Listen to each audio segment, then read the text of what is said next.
श्री श्रीमद्भक्ति सिद्धांत सरस्वती ठाकुर गोस्वामी महाराज श्रील प्रभुपाद की, अनंत कोटि वैष्णव वृंद की, रामाचार्य श्रील हरिदास ठाकुर की। प्रेम से कहो श्री कृष्ण चैतन्य प्रभु नित्यानंद, श्री अद्वैत गदाधर श्रीवासादि गौर भक्त वृंद की। श्री श्री राधा कृष्ण गोपीनाथ श्याम कुंड राधा कुंड गिरि गोवर्धन की, वृंदावन धाम की, मथुरा धाम की, पंढरपुर धाम की, जगन्नाथ बलदेव सुभद्रमाई सुदर्शन चक्र प्रभु की, जगन्नाथपुरी धाम की, श्री श्री राधा गोविंद देव की, श्री श्री राधा गोपीनाथ की, श्री श्री गौर निताय की। हरे कृष्ण महामंत्र की, कलियुग नाम संकीर्तन महायज्ञ की, श्रील प्रभुपाद ट्रांसलेशन डिस्ट्रीब्यूशन की, गौर प्रेम। सभी उपस्थित भक्त वृंद की जय, सभी उपस्थित भक्त वृंद की जय, सिद्ध भक्त वृंद की जय।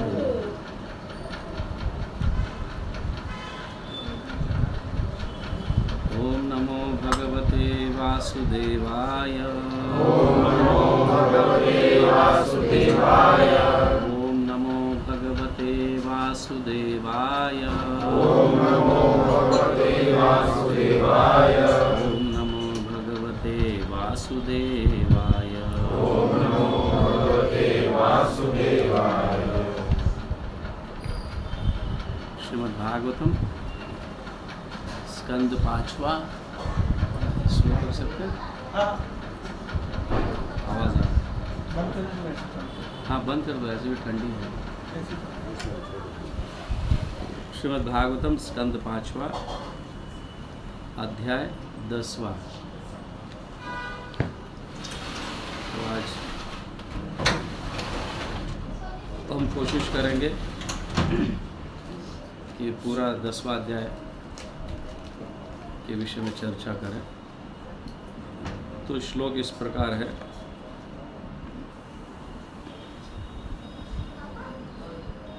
पहला श्लोक, श्री शुक उवाच, श्री शुक उवाच, अथ सिंधु सौवीरपते रहुगणस्य व्रजत इक्षुमत्यतटे तत्कुलपतिना शिबिका वा पुरुष अन्वेण समये देवेन उपसादितः सह द्विजवरः उपलब्ध एषः युवा संहनन् अंग गोखरवत धूरं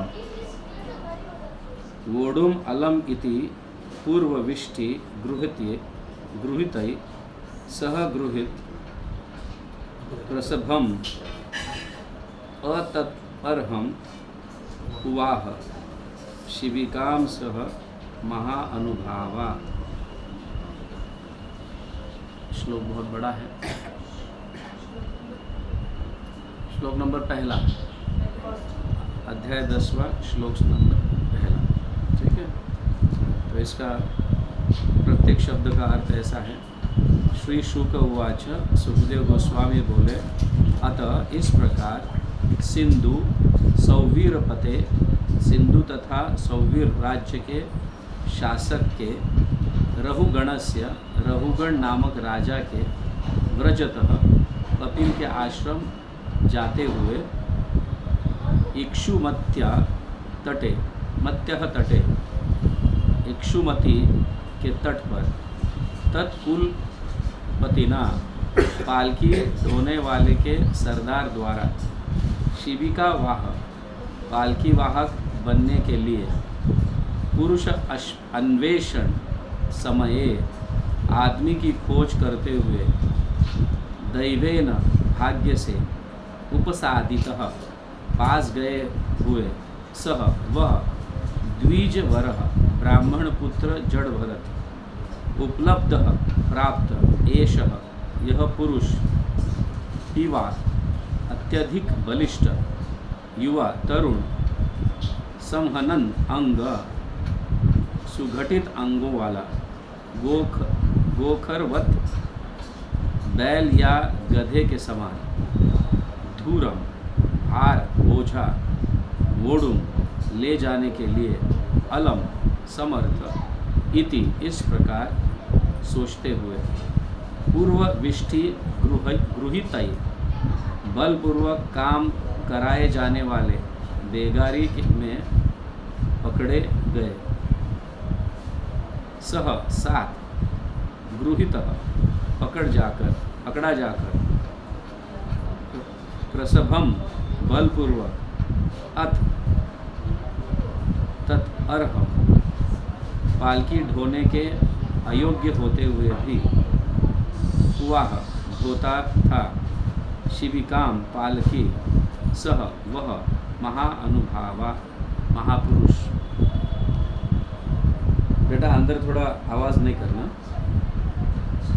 अनुवाद और उसको तात्पर्य नहीं है तो दूसरा श्लोक का तात्पर्य पढ़कर फिर चर्चा कर लेंगे। अनुवाद और तात्पर्य श्रील प्रभुपाद द्वारा। श्रील प्रभुपाद की जय। सुखदेव गोस्वामी आगे बोले, हे राजन, इसके बाद सिंधु तथा सौवीर प्रदेशों का शासक रघुगण कपिलाश्रम जा रहा था।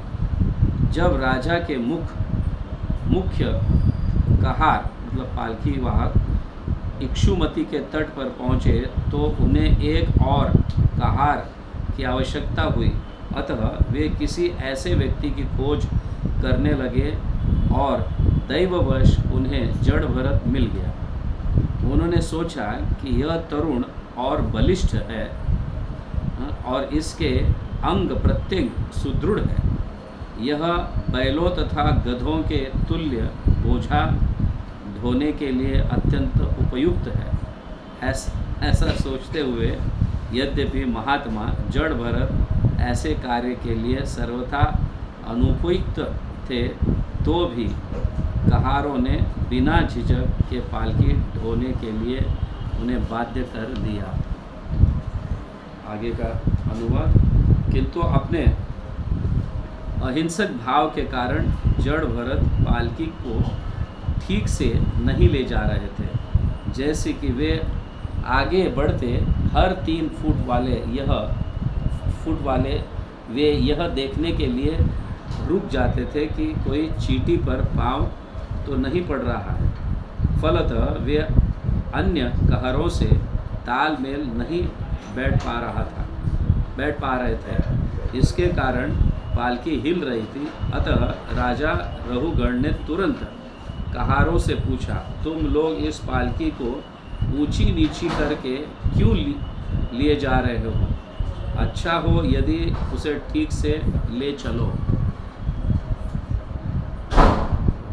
संक्षेप में आपको पता चला होगा कि क्या घटना घट रही है।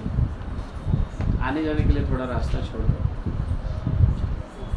तात्पर्य प्रभुपाद द्वारा। प्रभुपाद की जाए। यद्यपि जड़ भरत को पालकी ढोने के लिए बाध्य किया गया था, किंतु उनके मन में मार्ग पर चलने वाले चींटियां के प्रति दया भाव बना हुआ था। ईश्वर का भक्त अत्यंत कष्टदायक परिस्थितियों में रहने पर भी भक्ति तथा अन्य उपयुक्त कार्यों को नहीं भूलता। यद्यपि जड़ भरत आध्यात्मिक ज्ञान में बड़े चढ़े योग्य ब्राह्मण थे, किंतु उनसे पालकी ढोने का कार्य लिया जा रहा था।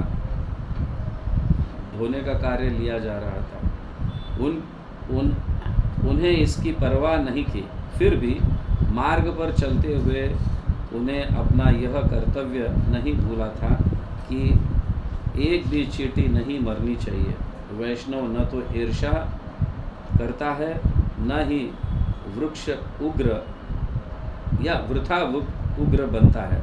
मार्ग में अनेक चींटियां थीं, किंतु जड़ भरत 3 फुट पहले ही इनके प्रति सचेत हो जाते। जब चींटियां निकल जाती तभी वे आगे कदम रखते। वैष्णव समस्त जीवों के प्रति अत्यंत दयालु होता है। भगवान कपिल देव सांख्य योग में बताते हैं, सुरुध सर्वदेहिनाम, जीव विभिन्न रूप धारण करते हैं। जो अवैष्णव है वे मात्र मनुष्य समाज को अपनी दया के योग्य समझते हैं।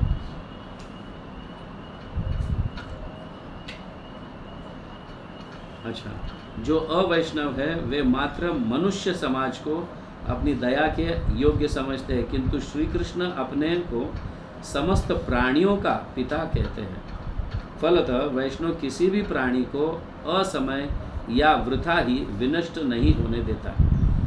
समस्त जीवों को विशेष भौतिक देह रूप में बंद कर कुछ अवधि पूरी करनी होती है।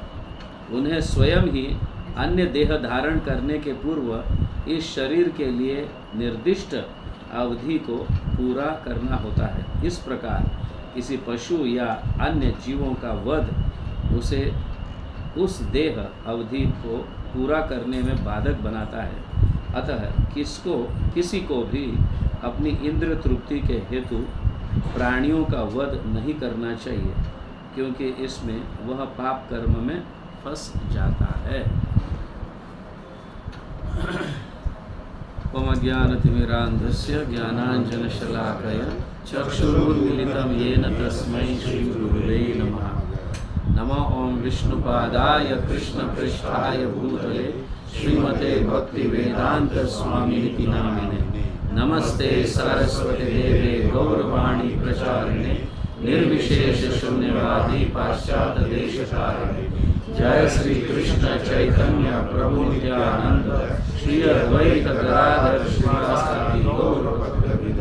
हरे कृष्णा कृष्णा कृष्णा हरे हरे, हरे राम राम राम हरे हरे। हरे कृष्णा कृष्णा कृष्णा हरे हरे, हरे राम राम राम हरे हरे। हरे कृष्णा कृष्णा कृष्णा हरे हरे, हरे राम राम राम हरे हरे। तो हम लास्ट क्लास में जो है जड़ भरत तथा महाराज जड़ भरत का सर्वोत्कृष्ट चरित्र, इसमें हमने ये देखा कि जड़ भरत अपने पूर्व जीवन को नहीं भूल पाए, फिर इस जीवन को अपने आप को सुरक्षित रखने का प्रयास उन्होंने किया कि किसी भी भौतिक व्यक्ति से ना मिले, ऐसे सीधा, मतलब कहीं ऐसे हमने चर्चा की। बट ये जानना ज़रूरी है कि जड़ भरत भगवान के शुद्ध भक्त थे, उस समय भाव के स्तर पर चले गए थे। उनके पूर्व जन्मों में हिरण बनने से पहले के जन्मों में भाव के स्तर पर चले गए थे, बाद में हिरण बने और उसी स्तर से वापस जड़ भरत, मतलब जिस स्तर पर वो गिरे थे उसी स्तर से वापस उनकी भक्ति की शुरुआत, जैसे भगवान कहते हैं। और हम भी कई बार सुने हैं कि अगर हमारी भक्ति 10% कंप्लीट हो गया, किसी अकस्मात से अगर हमारी मृत्यु हो गई या किसी कारण हो गई, तो अगले जन्म में कहाँ से शुरू होती है? 11% से। यस, तो जड़ भरत इस स्तर पर गए थे, या इस स्तर से भक्ति शुरू उनकी हुई थी, मतलब जड़ भरत के समय। तो भाव के स्तर पर तो वैसे बहुत विरला ही प्राप्त होता है, समझ गए। भक्ति के 3 रूप है, साधना रूप है, भाव साधना भक्ति है, भाव भक्ति है और प्रेम भक्ति है। भक्ति रसामृत सिंधु के अनुसार भक्ति 3 रूपों में प्रकट होती है। एक तो साधना के रूप में प्रकट होती है, जिसमें 2 भागों में विभाजित किया गया है। कौन सा? विधि भक्ति और रागानुगा भक्ति। रागानुगा भक्ति परिपक्व हो जाता है तब जाके भाव भक्ति प्राप्त होती है, समझ गए। भाव भक्ति, फिर भाव भक्ति के बाद फिर प्रेम भक्ति। अगर किसी ने कहा कि साधना भक्ति की व्याख्या क्या है, कृति साध्य भवेत साध्य भावा स साधना अभिधा। साधना का क्या है कि वो भाव के स्तर पर तक लेके जाता है वो भक्ति, तो उसे साधना भक्ति कहा जाता है। आप समझ रहे हैं? 3 रूपों में भक्ति प्रकट होती है, ये ध्यान में रखिए। कौन से हैं? साधना, भाव भक्ति, साधना भक्ति, भाव भक्ति और प्रेम भक्ति। तो किसे हम साधना कहेंगे? जो भाव स्तर तक लेके जाता है उसे साधना। कृति साध्या भवेत, साध्य भावा स साधना विधा। तो ऐसे कार्य मतलब अपने इंद्रियों के माध्यम से कृति साध्य, इंद्रियों के माध्यम से साधना करना और उस साधना के माध्यम से भाव तक पहुंचना, इसका अर्थ है उसमें रागानुगा भक्ति भी आ गया। रागानुगा भक्ति के माध्यम से भाव तक पहुंचना, इसी को साधना भक्ति कहते हैं। और भाव भक्ति किसको कहते हैं? जो प्रेम तक पहुंचाता है। समझ गया ना? और प्रेम भक्ति किसको कहते हैं? प्रेम के बाद जो अन्य भाव प्रकट होते हैं आगे चलकर, उसको प्रेम भक्ति कहा जाता है। क्लियर है ये अंडरस्टैंडिंग? हाँ, क्लियर हो रहा है सबको? तो जड़ भरत भाव के स्तर पर उनका पतन हुआ था, तो अभी शुरू भक्ति कहाँ से होगा?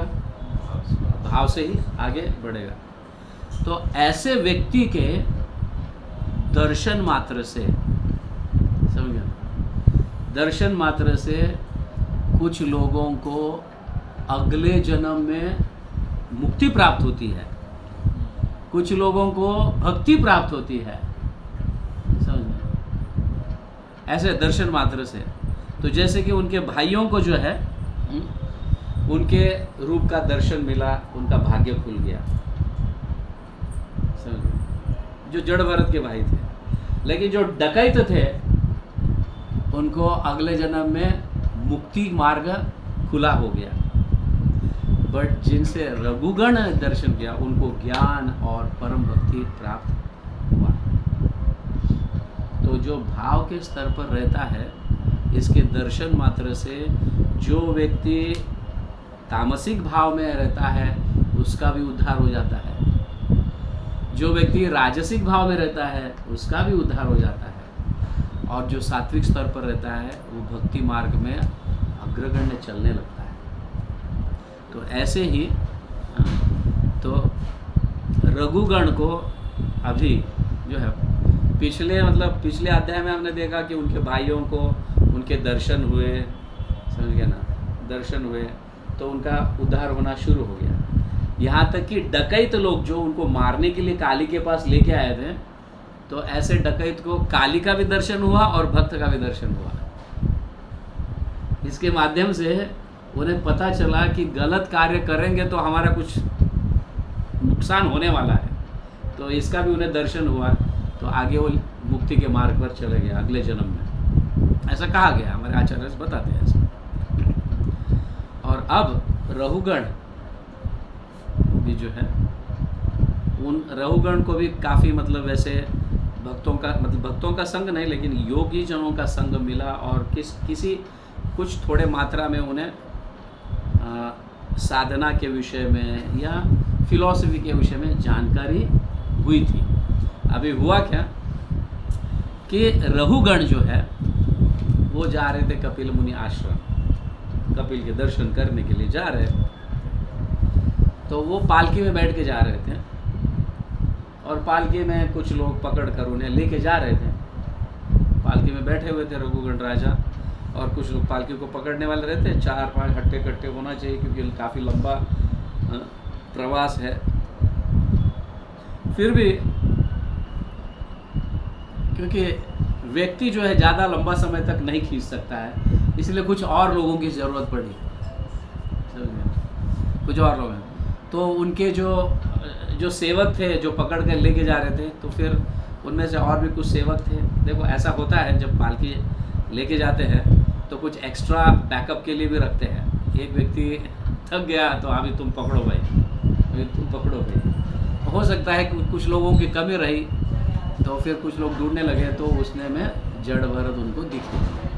समझ गया ना? बड़े हट्टे कट्टे थे, जवान थे जड़ भरत।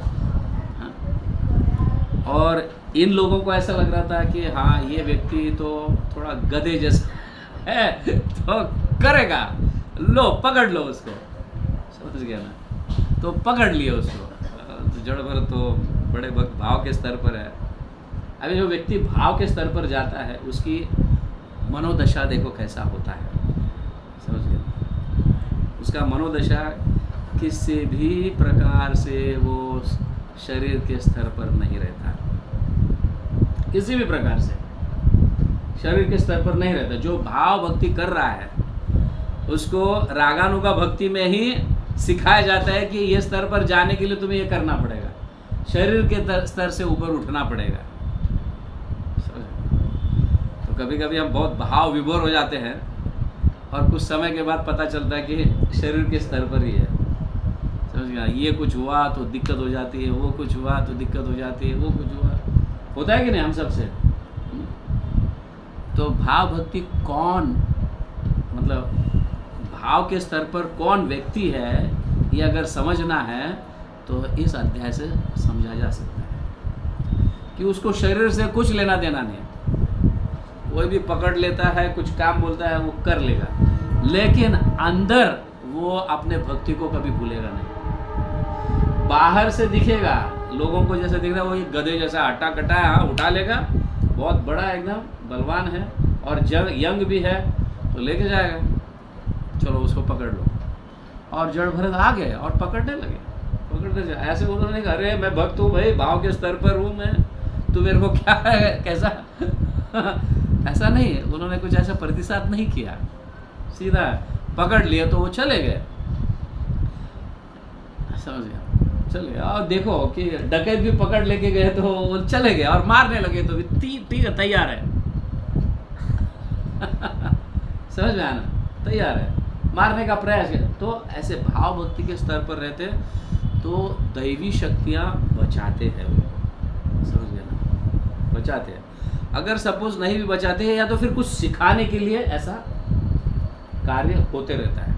ऐसा नहीं समझना चाहिए कि इतने ऊंचे स्तर पर रहकर भी ऐसे महात्मा को ऐसे हुआ, तो कुछ लोग जो है भक्ति को छोड़ देते हैं, ऐसा हुआ हमारा क्या होगा, समझ गया। तो हमें भगवान पर विश्वास होना चाहिए कि मतलब जो व्यक्ति भक्ति कर कर सचमुच आगे बढ़ने का प्रयास कर रहा है उसको भगवान बचा लेते हैं। प्रयास नहीं कर रहा है बढ़ने का तो दिक्कत हो जाती है, उत्पाद मच जाता है, समझ गए। इसलिए भक्ति रसामृत सिंधु में कहा गया है कि ढोंगी ना बनो भक्ति में, कम से कम भक्ति में ढोंगी बनो, अन्य स्तर पर तुम ढोंगी बनो, समझ गए ना, लेकिन भक्ति के लिए ढोंग मत करो। और ये भक्ति पर्सनल चीज़ है और उसका संबंध भगवान से और हमसे है। यहाँ पे भी अगर हम ढोंग करेंगे कि मैं इतना अच्छा भक्त हूँ, मैं ये हूँ, मैं वो हूँ, और अंदर से खोखले रहते हैं तो भगवान नहीं बचा सकते हैं। तो भगवान उसी भक्त को बचाते हैं जो भक्ति में आगे बढ़ने का प्रयास करता है, समझ गए, आगे बढ़ने का प्रयास करता है।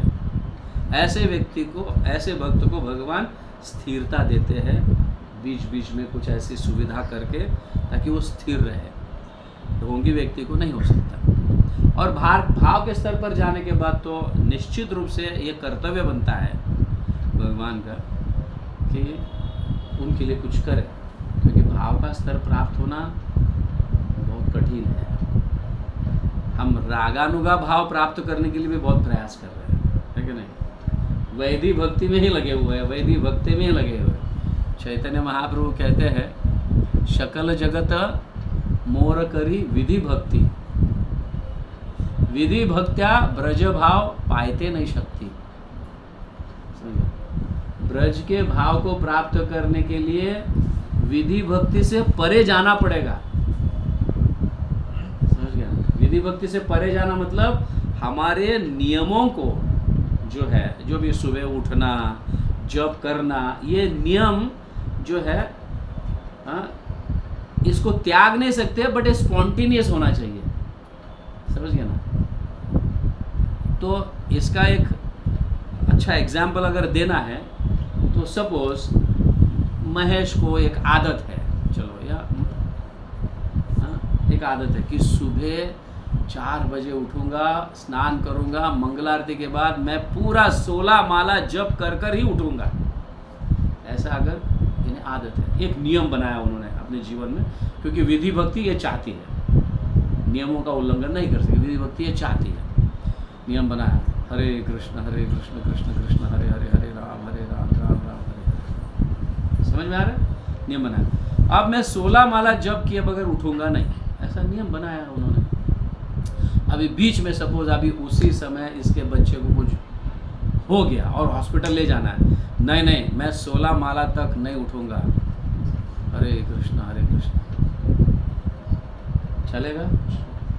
नहीं चलेगा ना, क्योंकि उसका राग उसके बच्चे के लिए है, इसलिए वो माला बाजू में रखेगा और जाएगा, अपने बच्चे का वो पूरा हॉस्पिटलाइज जो भी करेगा आएगा, या फिर माला लेके जाएगा, जब करते करते जाएगा, जो भी करेगा। वहाँ पे नियमों का उल्लंघन करना पड़ेगा, क्योंकि उसके बच्चे के लिए उसको राग है, अटैचमेंट है ना, प्रेम है। तो ऐसा ही प्रेम भगवान के लिए ज़रूरी है, ऐसा ही प्रेम भगवान के लिए ज़रूरी है, समझ गए? तो उस समय भगवान को अगर सपोज अभी भगवान उठेंगे, स्नान करेंगे, अभी कुछ ये सेवा की ज़रूरत है, तो तुरंत उस समय अपने नियमों को बाजू में रखना पड़ेगा। इसका अर्थ है नियमों को त्यागना, समझ गए? पकड़ कर नहीं रखना, नियमों को त्यागना, ऐसा है। तो ऐसी है ये, मतलब नियमों को त्यागना का अर्थ है ना, चलो यार अब मैं रागानुगा भक्ति में अभी प्रवेश किया है, अभी मैं 7 बजे भी उठकर जप करूंगा तो चलेगा, समझ गया ना? ये नहीं चलेगा।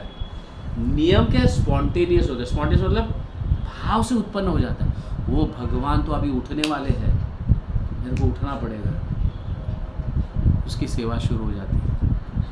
ठीक है, अभी भगवान का श्रृंगार है, मुझे श्रृंगार करना पड़ेगा, वो सेवा चालू। रागानुग थोड़ा नियमों को त्याग देगा, इसको अपनाएगा, क्योंकि भगवान की सेवा है, भगवान के प्रति उसका राग है, समझ गए? तो उसे कहा गया रागानुगा भक्ति। नियमों को त्याग कर रागानुगा भक्ति में प्रवेश नहीं है। नियमों का त्याग होता है कब? कि वो स्पॉन्टेनियस जब होता है, हाँ, वो धचक कर उठ जाएगा, अरे मेरा उठने का समय हो गया, ये भगवान की सेवा है, ये है, वो है। अब समझ में आ रहा है? हाँ, विधि भक्ति मतलब क्या? विधि पूर्वक भक्ति करना, बाद में विधि के प्रति अटैचमेंट नहीं होना चाहिए। राग जब भगवान के लिए उत्पन्न होता है तो भगवान की सेवा जो जरूरत है वो पहले करना, फिर बाद में वापस जप, फिर वापस सेवा, फिर वापस जप, सब हो सकता है, समझ? या तो मैंने देखा है कुछ भक्त लोग जो है ना, श्रृंगार करना पड़ता है मंगल आरती के बाद, तो जप नहीं होता है, तो वो 2 बजे उठ जाते हैं और अपना जप कंप्लीट करते हैं, और फिर श्रृंगार करने, मंगल आरती की आरती करते हैं और फिर श्रृंगार करने लगते हैं। वहाँ पे विधि तो नहीं है, समझ गए ना? उनके लिए ब्रह्म मुहूर्त का वगैरह कुछ लागू नहीं होता है, ब्रह्म मुहूर्त में ही जप होना चाहिए, वो होना चाहिए। समझ में आ रहा है आपको? तो रागानुगा स्तर के बाद फिर भाव भक्ति उत्पन्न होता है, और उसके बाद प्रेम भक्ति उत्पन्न होता है। तो साधना भक्ति का अर्थ है कि जो भक्ति भाव के स्तर तक ले जाता है उसे साधना भक्ति कहा गया है। और भाव भक्ति मतलब जो भक्ति प्रेम तक लेके जाता है उसे भाव भक्ति कहा गया है। और प्रेम भक्ति मतलब जो प्रेम के बाद वापस अनेक प्रकार के भाव विकार आ जाते हैं उसे प्रेम भक्ति, वो स्तर तक लेके जाना मतलब प्रेम भक्ति। क्लियर है? तो इस तरह से यहाँ पे अभी इसको उठाए, रघुगण के लोग उठाए और ये चल रहे हैं। अभी इनके अंदर का भाव जो है, जो भी उन्होंने प्राप्त किया है किसी से सीख कर, क्योंकि प्रभुपाद भी कह रहे हैं कि प्रत्येक जीव के प्रति भक्तों की दया होती है। हमने ये मृगारी में भी देखा है, समझ गए ना? ऐसा ही चीज़ चींटियाँ नहीं मरना चाहिए हमारे पैर के नीचे आके, तो ये मृगारे में भी देखा है। तो ऐसे ही यहाँ पे भी ऐसा ही हो रहा है कि उसको, ये तो सभी परमात्मा का है, भगवान का है। एक चींटी क्या, मनुष्य क्या, प्रभुपाद बात यहाँ पे समझा रहे तात्पर्य में कि अभक्त जो है वो सिर्फ मनुष्य के प्रति अपना लगाव दिखाता है, बाकी जानवरों के प्रति नहीं दिखाता। हालांकि वैष्णव जो है वो जानवरों के प्रति भी लगाव दिखाता है, ये इसको हानि ना पहुँचे, उसको हानि ना पहुँचे, उसको हानि, मनुष्यों की तो दूर की बात है और भक्तों की भी दूर की बात है। तो इस तरह से इनके अंदर में वो भाव तो है, लेकिन जड़ भरत जो है कार्य कर रहे हैं। अभी चींटियों को देख रहे हैं, वो 3 फुट आगे देख रहे हैं, वहाँ चींटियाँ तो नहीं हैं, फिर जाएगी तब रुकेंगे, और दूसरे लोग चल रहे हैं क्योंकि वो तो भक्त नहीं है। तो फिर पालकी ऐसा वैसा हो रहा है, ऊपर नीचे हो रहा है, तो रहुगण एकदम बोलते क्या हो रहा है, हाँ? इस तरह से बोलते क्या हो रहा है, क्यों ठीक से नहीं चल रहे हैं सब लोग, से चिल्लाते। रहुगण राजा है, वो चिल्लाते। चिल्लाने के बाद फिर वापस थोड़ा समय तक ठीक चलता है, फिर वापस कुछ आया होगा बीच में, वापस ऐसे ही हो रहा है, कुछ पालकी नीचे है या तो कुछ हटाकर फिर उठा होगा, ऐसे कुछ जड़ भरत ने किया होगा। फिर मुझे लगता है हाँ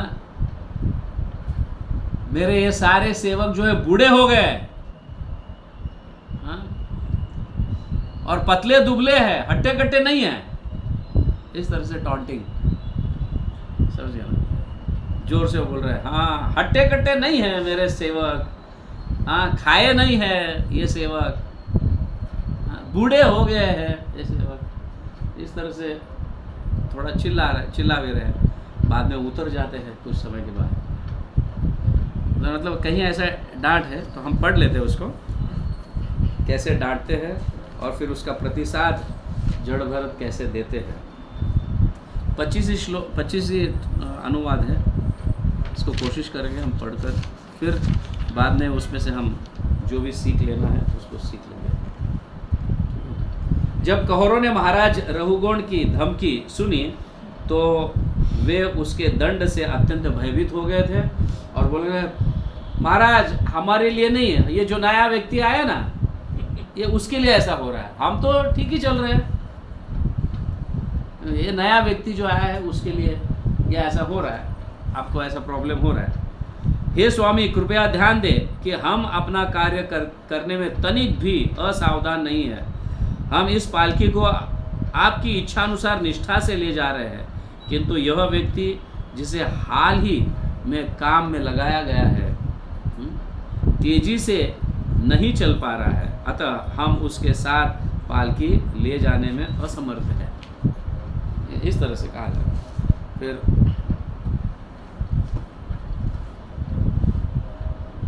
क्या करें, सब पढ़े क्या? राजा रघुगण दंड से भयभीत कहरों के वचन का अभिप्राय समझ रहा था, क्योंकि वो भी थोड़ा ज्ञानी था, तो वो समझ गया कि हाँ ये तो ठीक है, लेकिन इसके कारण ये हो रहा है। तो फिर उसको क्रुद्ध होकर उसे डांटने लगते हैं। यह सभी अच्छी प्रकार जानते हुए तथा उनकी विनती सुनकर वह कुछ क्रुद्ध हुआ। यद्यपि वह राजनीति में निपुण एवं अत्यंत अनुभवी था, उसका यह क्रोध राजा के जन्मजात स्वभाव, ऑफकोर्स उसका वो राजा होने के कारण उसका he is in the mood off passion, राजसिक भाव है उसका, तो क्रोध होना स्वाभाविक है। भले ज्ञान भी रहा तो क्रोध होगा। हम भी देखते हैं कभी कभी भक्त होते हुए भी मैनेजमेंट में कभी डांटना पड़ता है, कुछ करना पड़ता है, कुछ ये करना पड़ता है, तो ये राजसिक गुण है। तो और ये जड़ भरत भी जानते थे कि राजा है तो वो डांटेगा ऐसा। राजा रहुगण का मन रजोगुण से आवृत था, अतः वह जड़ भरत से जिसका ब्रह्मतेज राग से ढकी अग्नि के समान सुस्पृष्ट नहीं था, इस प्रकार बोला। और ऑफ कोर्स जड़ भरत के तेज को देख नहीं पाए, क्योंकि वो अपने आप को ढके थे। जैसे अग्नि को कैसे राग ढक देता है ना, अंदर आग है लेकिन राग जैसा ढक देता है, वैसे वो अपने तेज को ढक लिए थे।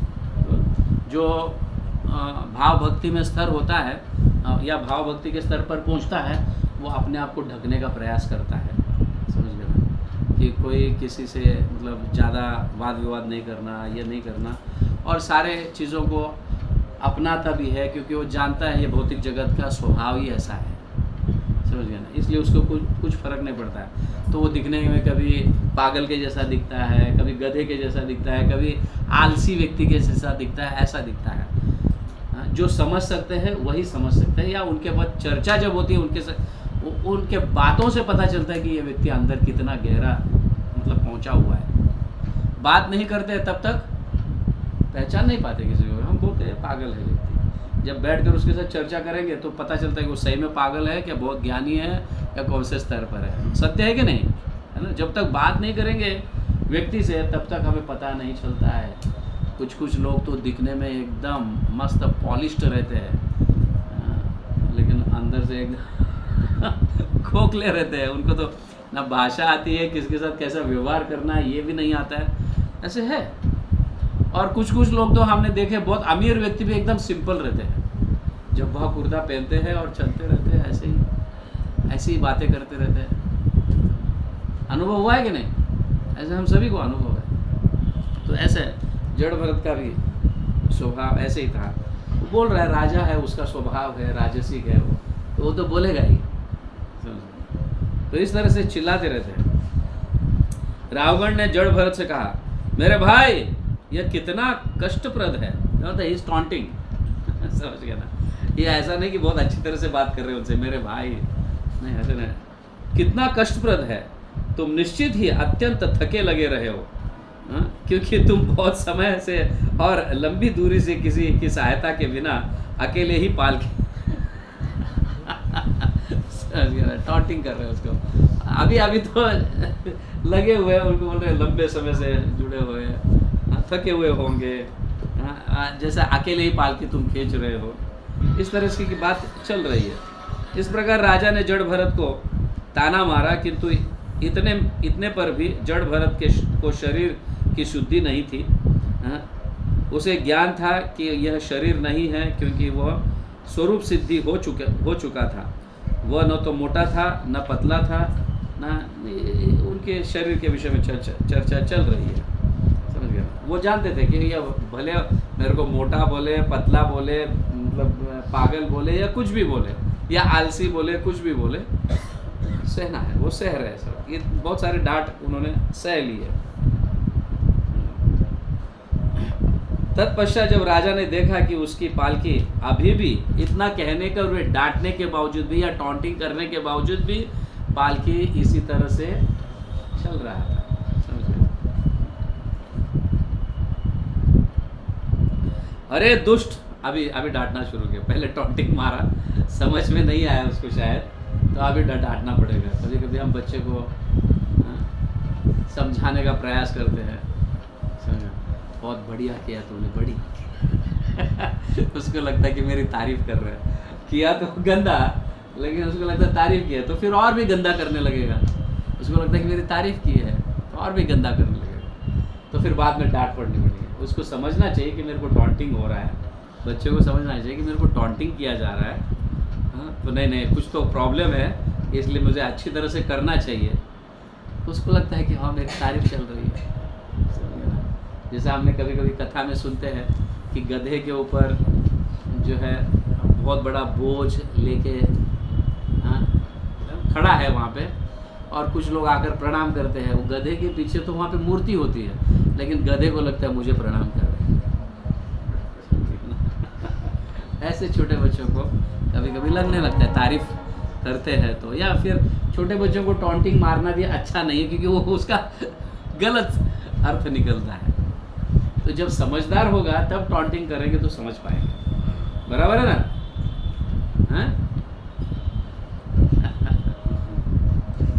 तो इस तरह से यहाँ पे वो कह रहे, अरे दुष्ट, तू क्या कर रहा है?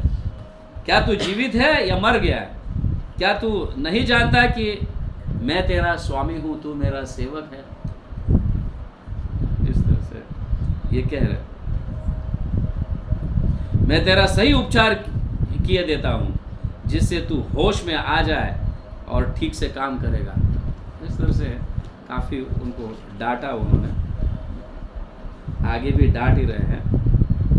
तो वो समझ रहे हैं ये तो डांट तो देहात्म बुद्धि के लिए ठीक है, क्योंकि आत्मा तो कभी ऐसा आलस नहीं है। आत्मा का ना कभी पतला होता है, ना दुबला होता है, ना मोटा होता है, ना आलसी होता है। आत्मा का तो स्तर है नहीं है। वो डांट किसको रहा है? मेरे शरीर को डांट रहा है जो मैं नहीं हूँ, इसलिए मेरे लिए तो डांट है ही नहीं है। समझ गया ना? समझ आ रहा ना? जिसको डांट के विषय में बहुत दुख हो जाता है, कौन से स्तर पर है? शरीर पर। और फिर पता चलता है कि हाँ क्या भाव युक्त भक्त है। क्या भाव युक्त भक्त है। डांटने के बाद पता चल रहा है कि तुझे दुख हुआ है, यू फेल्ट इंसल्टेड, तो क्यों भाव का ढोंग कर रहे हैं?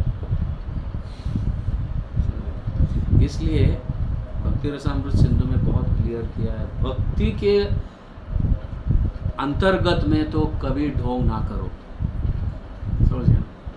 क्योंकि भक्ति उस व्यक्ति या उस भक्त और परमात्मा या भगवान से संबंधित है, किसी अन्य से संबंधित नहीं है भक्ति। समझ गए ना?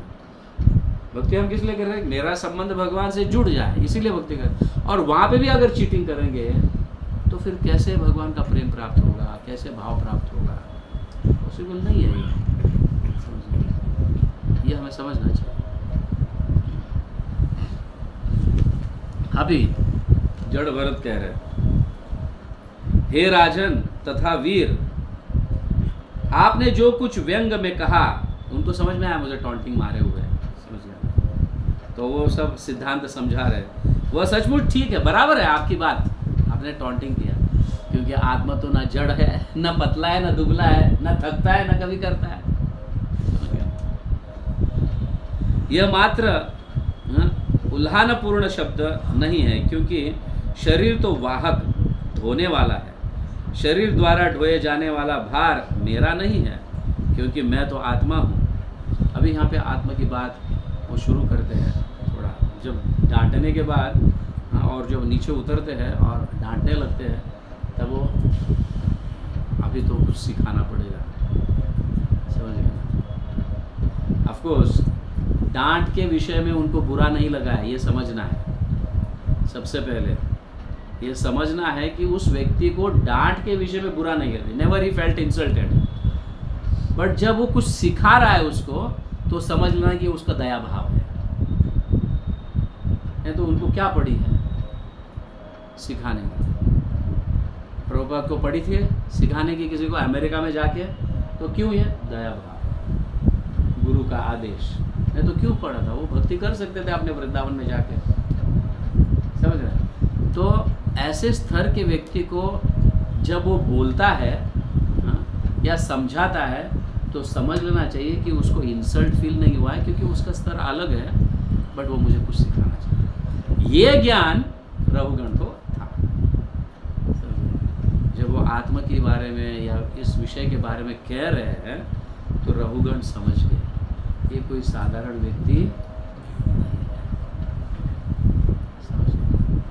तो इस तरह से आत्मज्ञान बहुत कुछ दिए हैं यहाँ पे। तो मोटापा, दुबला, भूख, बेक, इस विषय में तो साधारण जैसा हमेशा हम चर्चा करते हैं, इस विषय में यहाँ पे दिए गए हैं। रहुगण का जो है, फिर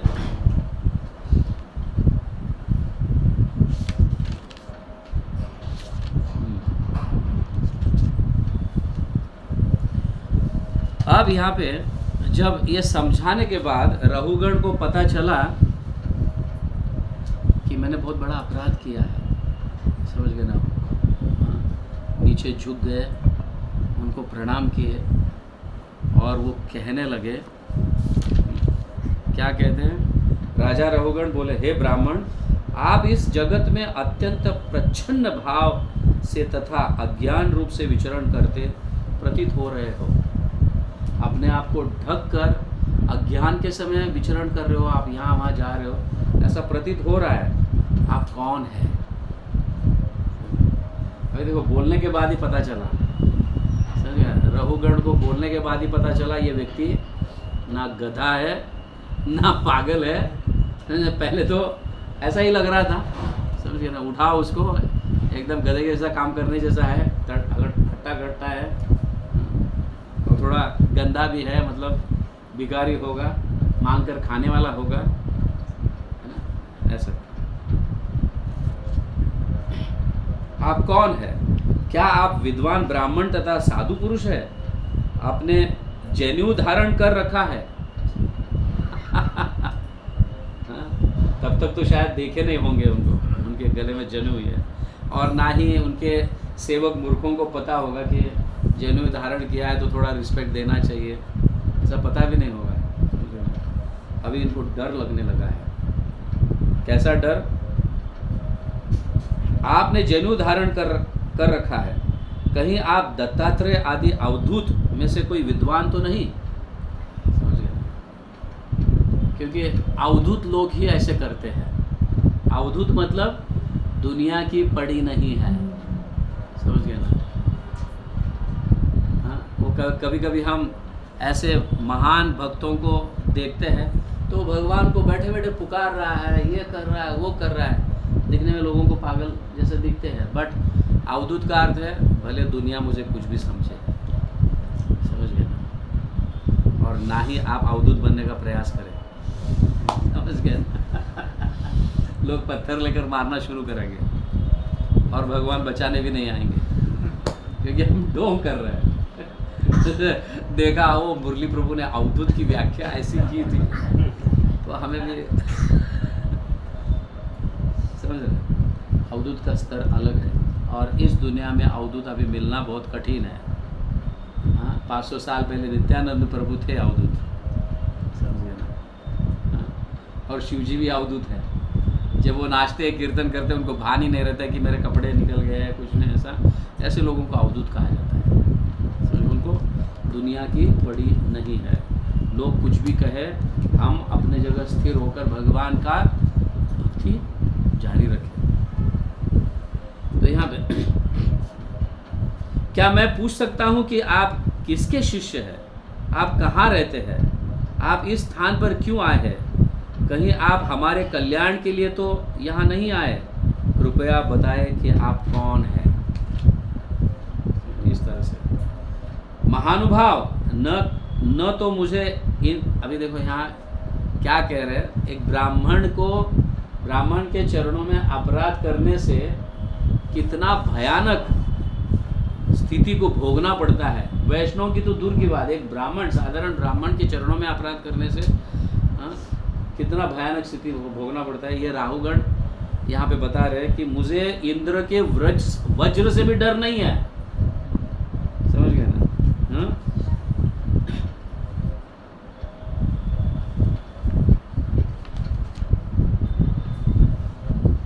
मुझे इंद्र के वज्र से भी डर मतलब भय नहीं है। क्या कह रहे? न तो मुझे इंद्र के वज्र का भय है, न नागदश का, न भगवान शिव के त्रिशूल का। आप समझ रहे हैं? ये बहुत बड़ी बात है। उनको भगवान के त्रिशूल का भी डर नहीं है। हाँ, मुझे न तो मृत्यु के अधीक्षक यमराज के दंड की परवाह है, न ही मैं अग्नि तथा तप्त सूर्य, चंद्रमा, वायु अथवा कुबेर के अस्त्रों से भयभीत हूँ, परंतु मैं ब्राह्मण के अपमान से डरता हूँ। हमारे लिए तो बहुत तुच्छ लगता है ब्राह्मण को अपराध करना, क्या होने वाला है, ज़्यादा होता तो लोग मुझे ज़रा दूर चले जाएंगे, ये चले जाएंगे। ब्राह्मण का अपराध बहुत भयानक है, उससे गरीबी आ जाती है, समझ गए ना? पूरा अपना तेज चला जाता है। जो भी हमने भक्ति में जो कमाया हुआ तेज है, या किसी योग के साधना से कमाया हुआ तेज है, या किसी भी माध्यम से, ज्ञान के माध्यम से कमाया हुआ तेज है, ये सब धीरे धीरे नष्ट होने लगता है जब हम ब्राह्मण के चरणों में अपराध करते हैं। वैष्णव के चरणों में अपराध करते हैं तो देवी देवता तो क्या, भगवान भी त्याग देते हैं, समझ गया? भगवान भी त्याग देते हैं। परंतु मैं ब्राह्मण के अपराध से डरता हूँ, मुझे इससे बहुत भय लगता है। कुछ अनुभव हुआ होगा।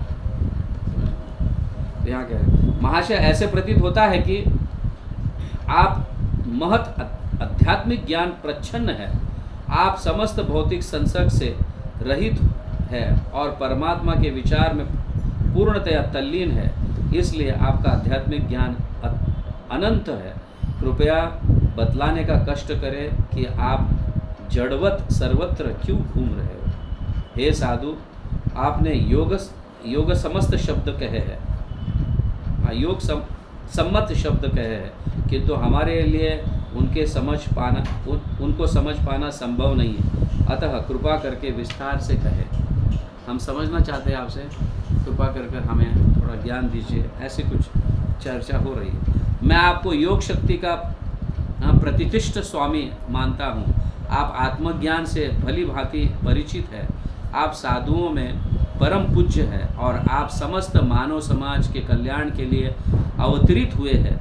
आप आत्मज्ञान प्रदान करने आए हैं और ईश्वर के अवतार तथा ज्ञान के अंश कपिल देव के साक्षात प्रतिनिधि लगते हो। अभी मैं वहाँ पे जा ही रहा हूँ, तो शायद उनकी ही कुछ कृपा होगी कि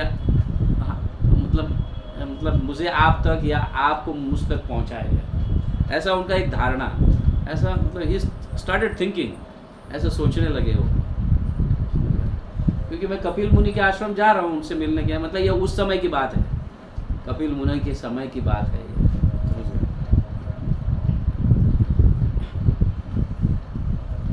अतः मैं आपसे पूछ रहा हूँ, हे गुरु, इस संसार में सर्वाधिक सुरक्षित आश्रय कौन सा है? सबसे सुरक्षित आश्रय किसका है? मतलब भगवान का है आश्रय।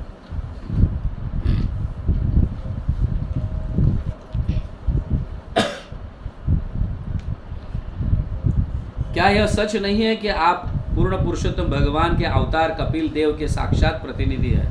मनुष्यों की परीक्षा लेने और यह देखने के लिए कि वास्तव में कौन मनुष्य है और कौन नहीं है। मतलब देखो यहाँ पे ये कहा जा रहा है कि मनुष्य होते हुए भी कोई मनुष्य है, कोई मनुष्य नहीं है। मनुष्य के रूप में जानवर भी है, समझिए, कौन मनुष्य है और कौन नहीं। और ये देखने के लिए कोई साधु को आने की ज़रूरत नहीं है, उसको तो पता चलता है ये मनुष्य है, ये जानवर है। लेकिन मनुष्यों में कौन जानवर है और कौन मनुष्य है, इसकी तो परीक्षा लेनी पड़ेगी। तो इस तरह से रघुगण ये कह रहे हैं। वास्तव में कौन मनुष्य है और कौन नहीं। आपने अपने आप को गूंगे तथा बहरे मनुष्य की भांति प्रस्तुत किया है। क्या आप संसार भर में इसलिए नहीं इस रूप में घूम रहे हैं? मैं तो गृहस्थ जीवन तथा सांसारिक कार्यों में अत्यधिक आसक्त हूँ। मैं आत्मज्ञान से रहित हूँ। इतने पर भी मैं आपसे प्रकाश पाने के लिए आपके समक्ष उपस्थित हूँ। आप बताएं कि मैं किस प्रकार आत्मजीवन में प्रगति कर सकता हूँ। समझ गए? यहाँ पे वो कह रहे ऑब्वियसली वो योगियों का संग किए है, भक्तों का संग किए है, तो कुछ ज्ञान प्राप्त हुआ है, क्या अच्छा है क्या नहीं है। इसलिए अब यहाँ पे वो चाहने की बात कर रहे हैं कि मैं अपनी प्रगति कैसे कर सकता हूँ। तो यहाँ पे हमारे कुछ भक्तगण या फिर हमारे इस्कॉन के सन्यासीज वगैरह कहते हैं कि every devotee should have one counsellor, जो हर हमेशा अपना संग देते रहे और उनसे पूछते रहे कि मेरी प्रगति कितनी हुई है, मेरी मतलब मैं आगे कैसे बढ़ूं, कैसे नहीं। एक फ्रेंड काउंसलर होना चाहिए।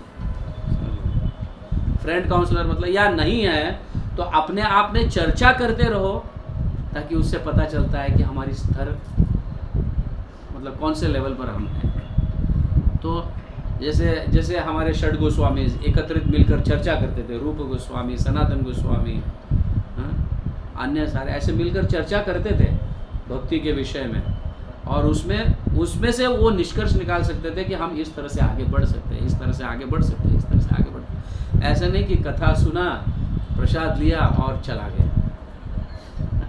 समझिए ना, कई लोग भागवत कथा में हम देखते हैं, आते हैं, प्रसाद लेते हैं और चलते हैं। कुछ ही लोग जो है चर्चा करने के लिए बैठ जाते हैं कि मेरा क्या गति है, मैं कौन से स्तर पर आगे कैसे बढ़ना है, ये है वो है। इस तरह से हर हमेशा होना चाहिए, एक फ्रेंड काउंसलर होना चाहिए प्रत्येक व्यक्ति को।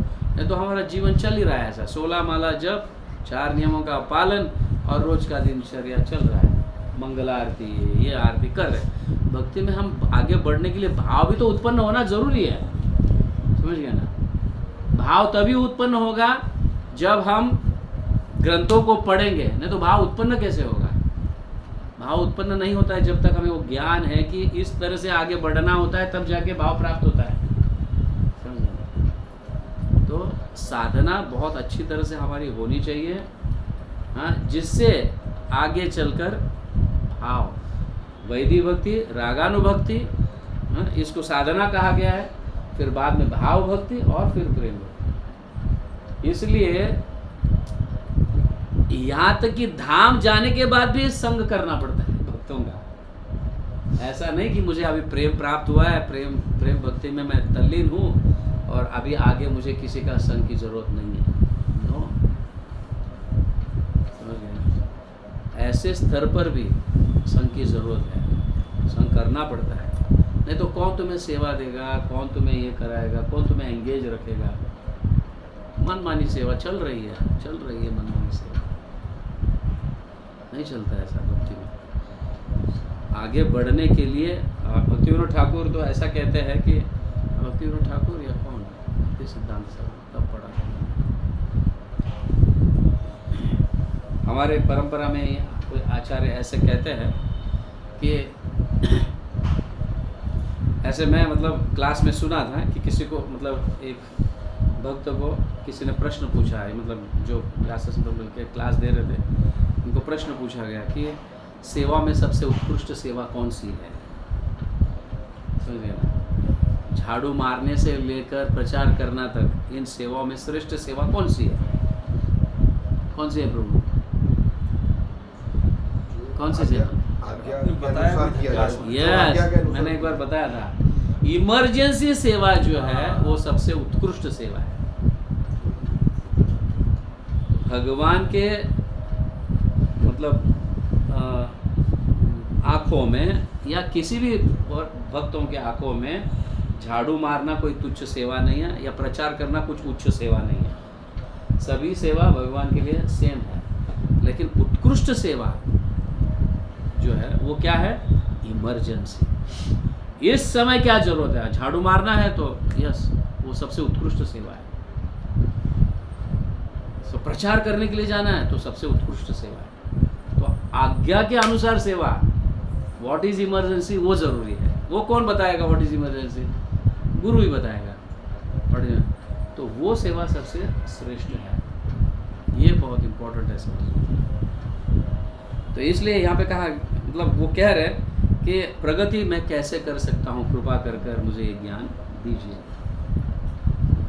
तो प्रत्येक जीव का अधिकार है आगे बढ़ने का और पूछताछ करने का। परिप्रश्नेन सेवया, है ना, परिपातेन परिप्रश्नेन उपदेक्षयन्ति ज्ञानम ज्ञानिनः तत्वदर्शन। यस, ले लो उसे, तत्व का दर्शन किया हुआ व्यक्ति है, उससे सेवा करके मतलब उसके मतलब वो जो भी आपको कहता है उससे आगे भक्ति में आगे बढ़ना चाहिए ज्ञान लेकर।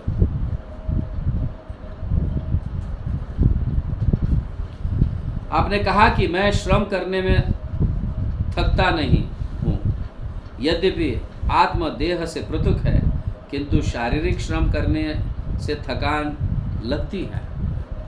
तो ये रघुगण कह रहे हैं, आपने कहा तो मैं तो शरीर नहीं हूँ, मैं थक नहीं सकता, हाँ मैं शरीर नहीं हूँ, मैं मोटा नहीं हूँ, या फिर ज्ञान दिया। तो अभी यहाँ पे रघुगण कुछ प्रश्न पूछ रहे हैं, तो उसमें से उनको ये डाउट आया कि शरीर तो थकता है, भले आत्मा कितना भी हो।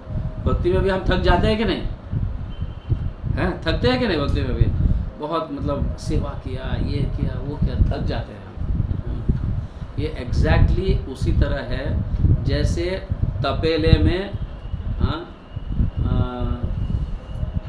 क्या है, दूध डाला हो, सपोज खीर बना रहे हैं हम, ठीक है, तपेले में दूध डाला, खीर बना रहे हैं, तो सिर्फ तपेला गर्म होता है, दूध भी गर्म होता है, और दूध के अंदर डाला हुआ चावल भी गर्म हो जाता है कि नहीं। तो चावल तक प्रभाव पड़ता है, शरीर तो तपेला है, उसको आग लग रहा है, इसका अर्थ ये नहीं कि चावल को और दूध को आग नहीं लग रहा है। ठीक उसी तरह से भौतिक जगत में शरीर है, लेकिन मन के ऊपर भी प्रभाव पड़ता है और आत्मा के ऊपर भी प्रभाव पड़ता है, समझ गए ना।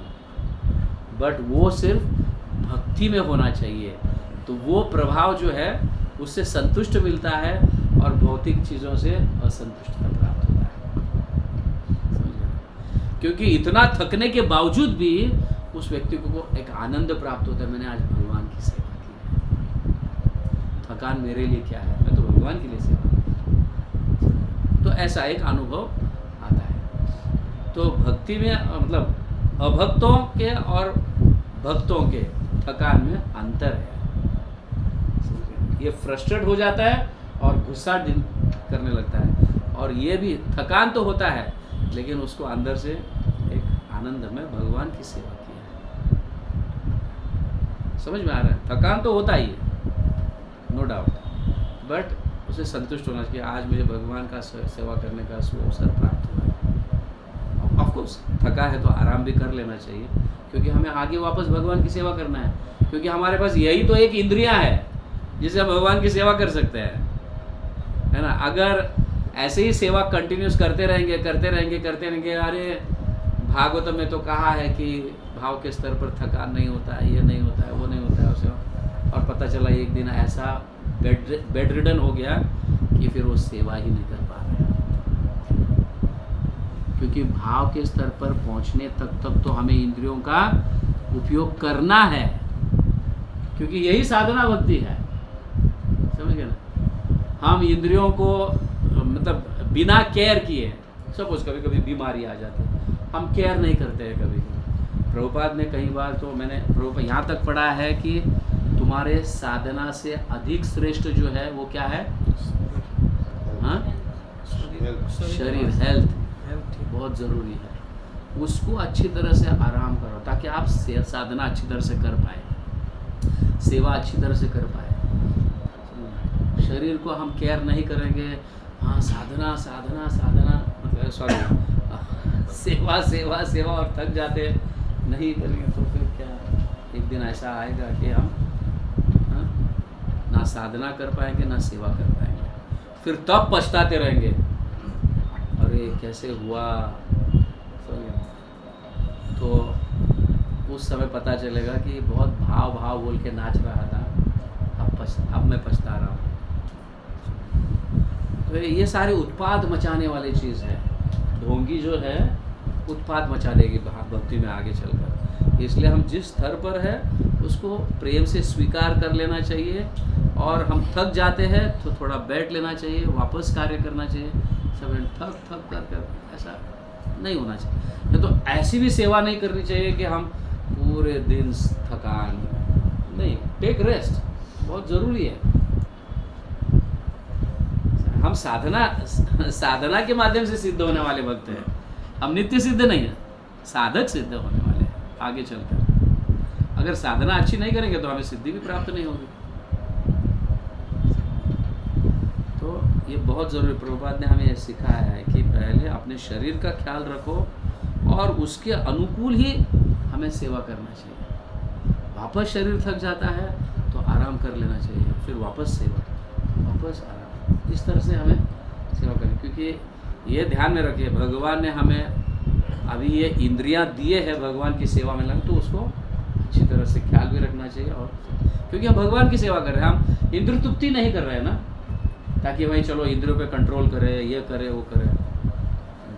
आराम भी करना चाहिए, शरीर को आराम, क्योंकि हम सेवा करने वाले हैं। और ऐसी ही साधना से भाव प्राप्त होगा, ये ध्यान में रखिए। अननेसेसरीली अपने लेवल से आगे बढ़ने का प्रयास या दिखावा करने का प्रयास नहीं करना चाहिए। हम थकने वालों में से हैं।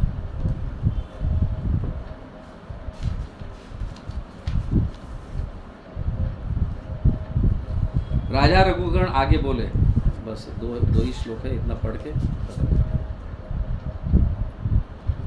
मिनट।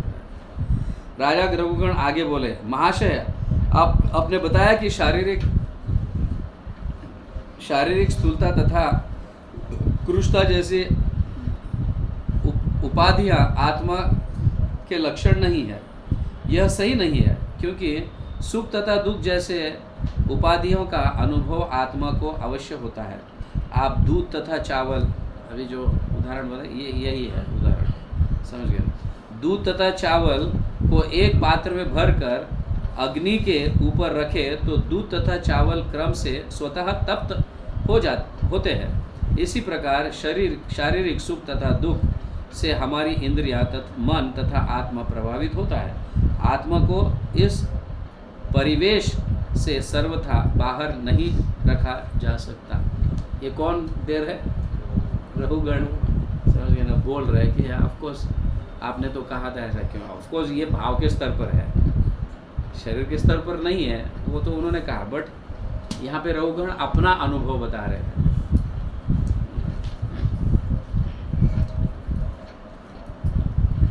महाशय, आपने बताया कि राजा तथा प्रजा अथवा स्वामी और सेवक के संबंध शाश्वत नहीं होते। यद्यपि ऐसा संबंध स्थायी है तो भी जब, क्योंकि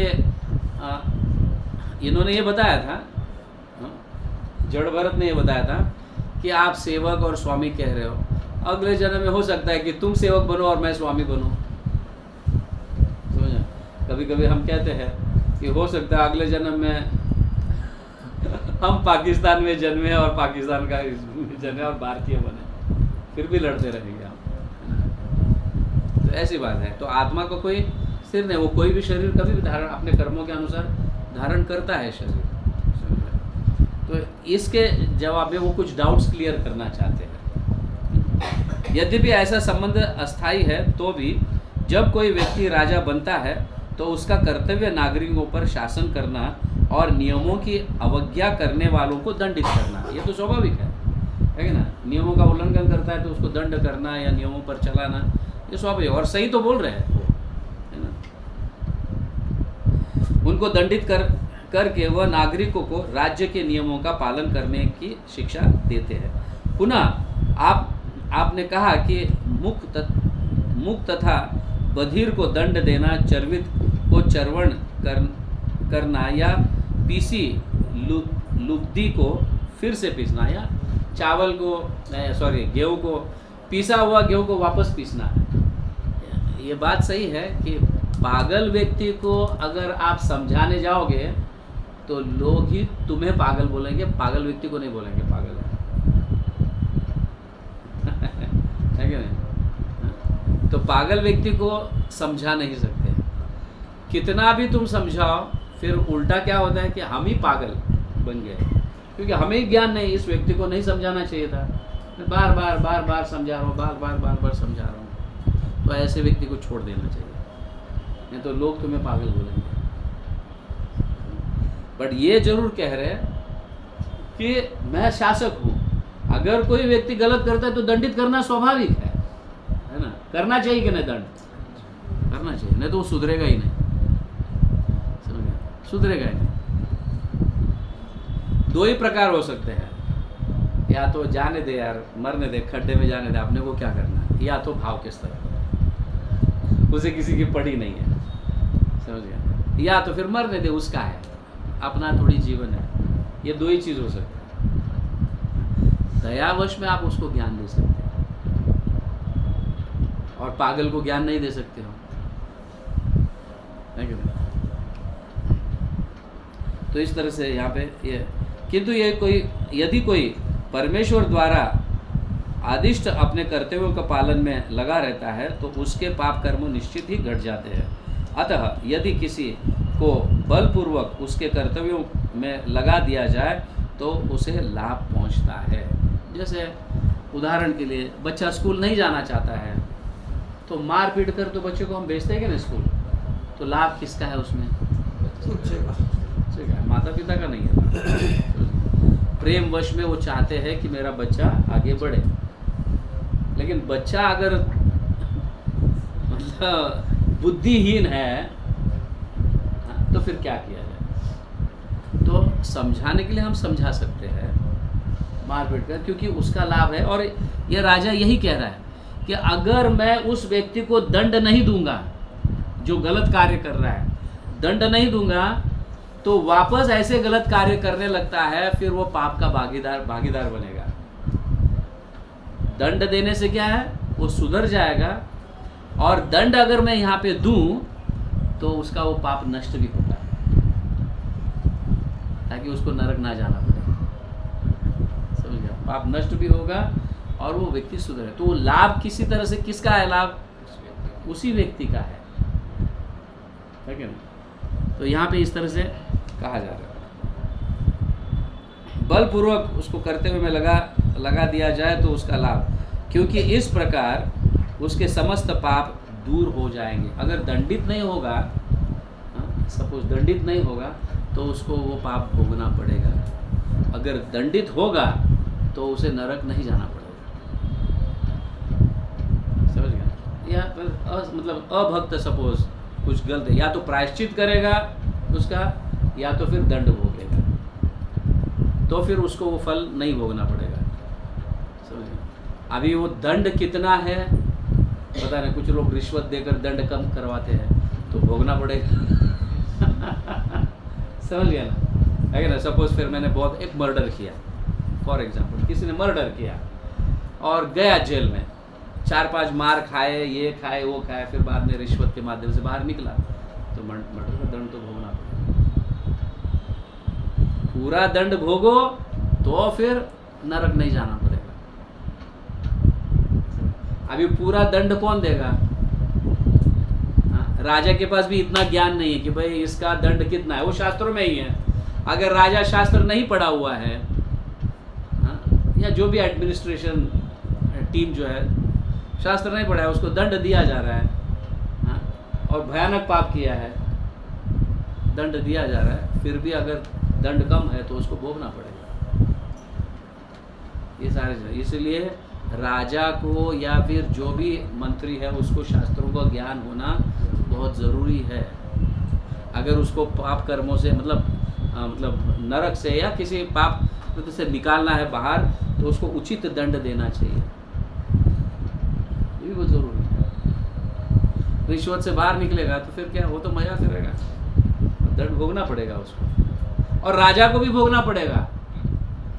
समझ गया ना? राजा को भी भोगना पड़ेगा, क्योंकि तुमने उचित दंड नहीं दिया, या तो उसको नरक से जाने से बचाया नहीं आपने।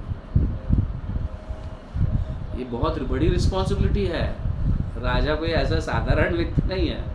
तो पहले बहुत मतलब गुरुजनों से राजा शिक्षित होते थे, फिर बाद में हम देखते हैं युधिष्ठिर महाराज भी किसी को दंड किए तो ब्राह्मण को अधिक दंड होता है, क्षत्रिय को उससे कम होता है, वैश्य को उससे भी कम होता है, और शूद्र को और भी कम दंड होता है।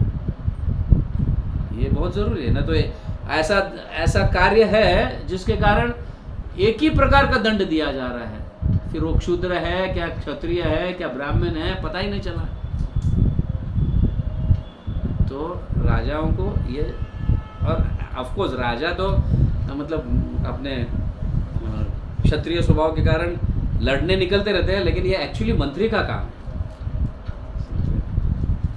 मंत्री का काम है कि राजा को बताना इस प्रकार से दंड दिया जाता है, इस प्रकार से दंड दिया जाता है, इस प्रकार से दंड दिया जाता है। ये ज़रूरी है। तो सपोज एक व्यक्ति ने मर्डर किया है, तो सपोज 4 व्यक्ति ने मर्डर किया है, तो एक शूद्र है, एक वैश्य है, एक ब्राह्मण है और एक क्षत्रिय है, सभी को एक जैसा दंड थोड़ी होता है, नहीं होता है। फिर वो राजा पर भी भार आ जाता है गलत दंड के कारण। तो ये कोई सामान्य नहीं है राजा बनना भी। पहले ज्ञान प्राप्त करो और योग्य है तभी राजा बनो।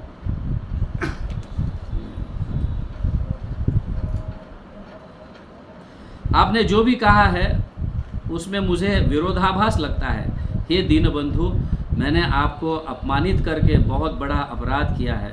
राजा का शरीर धारण करने के कारण मैं झूठी प्रतिष्ठा से फूला हुआ था, अतः इसके लिए मैं आवश्यक ही अपराधी हूँ। अब मेरी प्रार्थना है कि मुझ पर अहेतु की अनुग्रह की दृष्टि डाले। यदि आप ऐसे करें तो आपका अपमान करके मैंने जो पाप कर्म किया है उससे मुक्त हो सकूँ। तो राजा शिष्य बनना चाहता है अभी उनका, और उनसे ज्ञान प्राप्त करना चाहता है। समझे ना? ऐसा एक उदाहरण चैतन्य चरितामृत में भी आता है, नहीं? गदाधर पंडित इनके चरणों में अपराध किए थे, पुंडरीक विद्यानिधि, विद्या समझे ना? फिर बाद में फिर उनका शिष्य बनना पड़ा उनको, क्योंकि इसके अलावा दूसरा रास्ता नहीं है। मतलब अगर अपराधों को नष्ट करना है भक्तों के कम्युनिटी में या भक्तों के समाज में अपराध से मुक्त होना है, तो उसकी ऐसी सेवा करनी पड़ेगी कि वो संतुष्ट हो जाए, तब वो मुक्त हो जाता है, नहीं तो नहीं।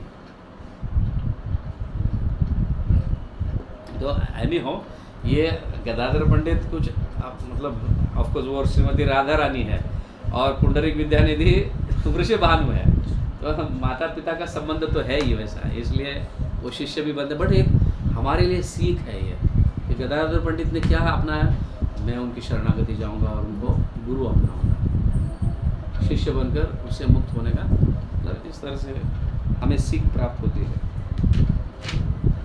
लास्ट, ये बहुत इम्पोर्टेंट वर्स है। हे स्वामी, आप समस्त जीवात्माओं के मित्र, पूर्ण पुरुषोत्तम भगवान के सखा है, अतः आप सबों के लिए समान है और देहात्म बुद्धि से सर्वथा मुक्त है। यद्यपि मैं आपकी अवमानना करके अपराध किया है, किंतु मैं जानता हूँ कि मेरे इस तिरस्कार से आपको कोई हानि या लाभ नहीं होने वाला है। आप दृढ़ संकल्प है, जबकि मैं अपराधी हूँ। मतलब आपको कुछ उसका हानि, मैंने अपमान किया लेकिन आपको कुछ उसका प्रभाव नहीं पड़ा, ये मैं देख पा रहा हूँ, लेकिन अभी अपराध तो मुझे लगा है। अब मुझ पर दया करो आप। इसलिए भले ही मैं भगवान शिव के समान बलवान क्यों ना हूँ। समझ गया? अब देखो राहुगण की ये कह रहे हैं, मैंने तात्पर्य पढ़ना पड़ेगा प्रभुपाद के। किंतु एक वैष्णव के चरण कमल पर अपराध करने के कारण मैं तुरंत ही नष्ट हो जाऊंगा। ये बहुत महत्व श्लोक है। जब अपराध करते हैं वैष्णव के चरणों में, तो सब कीर्ति से लेके, सौंदर्य से लेके, धन से लेके, सब कुछ धीरे धीरे धीरे धीरे नष्ट होने लगता है।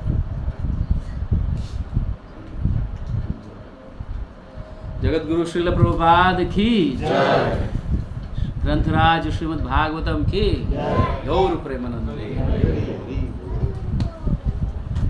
किसी को प्रश्न है? कपिल मुनि तो प्रभु जी सतयुग में हुए थे, तो ये भी उसी समय का होगा। कपिल मुनि के आश्रम में जा रहे थे। ये राजा भरत तो अभी हैं? राजा भरत की महाभारत वाले वही राजा भरत नहीं है। जड़ भरत है प्रभु, ये राजा, ये भरत की बात नहीं हो रही है। या तो कपिल मुनि के आश्रम में जा रहे हैं। ऐसा है।